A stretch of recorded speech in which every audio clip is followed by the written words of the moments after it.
Hi అండి, welcome to me Chinni's kitchen.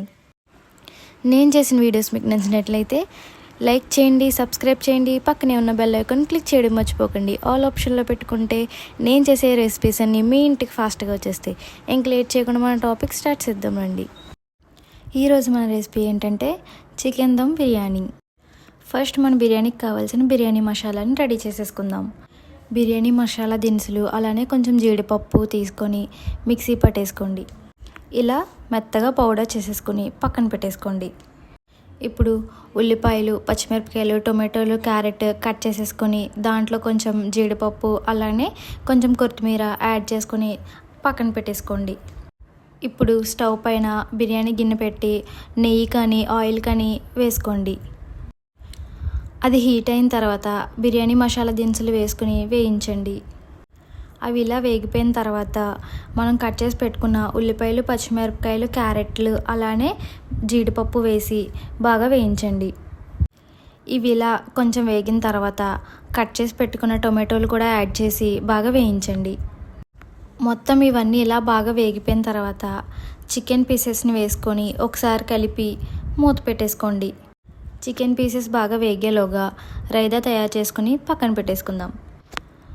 ఇలా రైతా తయారు చేసేసుకొని పక్కన పెట్టేసుకోండి.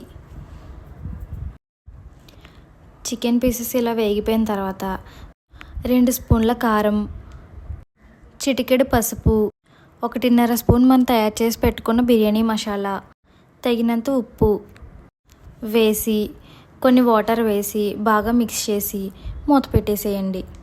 చికెన్ కర్రీ ఉడికేలోగా రైస్ తీసుకొని బాగా వాష్ చేసుకొని స్టవ్ పైన పెట్టి పొంగు వచ్చేంత వరకు ఉంచి తర్వాత స్టవ్ ఆఫ్ చేసేసి ఆ రైస్ని పక్కకు పెట్టేసుకోండి. చికెన్ కర్రీ ఇలా బాగా ఉడికిపోయిన తర్వాత కర్రీని ఇలా స్ప్రెడ్ చేసుకొని మనం పక్కన పెట్టుకున్న రైస్ని తీసుకొని ఇలా వేస్తూ స్ప్రెడ్ చేసుకోండి. ఇలా ఒక లేయర్ వేసిన తర్వాత ఒక గ్లాస్లోకి కొన్ని వాటర్, పసుపు వేసి మిక్స్ చేసి ఇలా నేను చూపించినట్టుగా వేసుకోండి. తర్వాత దీనిపైన మిగిలిన రైస్ వేరే లేయర్లా వేసేసి దీంట్లో కూడా కొంచెం పసుపు వాటర్ వేయండి. ఇప్పుడు ఆనియన్ తీసుకొని చీరికల్లా కట్ చేసుకొని వీటిని కొంచెం గోల్డెన్ బ్రౌనిష్ కలర్ వచ్చేంత వరకు వేయించి ఇలా పైన వేసుకుని మొత్తం స్ప్రెడ్ చేయండి. కొంచెం కొత్తిమీర కూడా వేసి 2 స్ప్రెడ్ చేసుకోండి.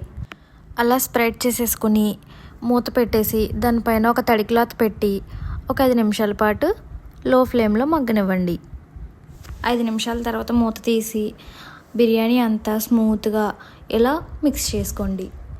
అంతేనండి, చాలా ఈజీగా మన దమ్ బిర్యానీ రెడీ అయిపోయింది. ఇలా చికెన్ దమ్ బిర్యానీ రెస్టారెంట్ స్టైల్లో మీ ఇంట్లో కూడా ట్రై చేసి టేస్ట్ చేసేయండి. నేను చెప్పిన విధానం మీకు నచ్చకపోయినా నా వీడియోలో ఏదైనా మిస్టేక్ ఉన్నా నాకు కామెంట్లో చెప్పండి, నేను దాన్ని సరి చేసుకుంటాను. Thank you friends.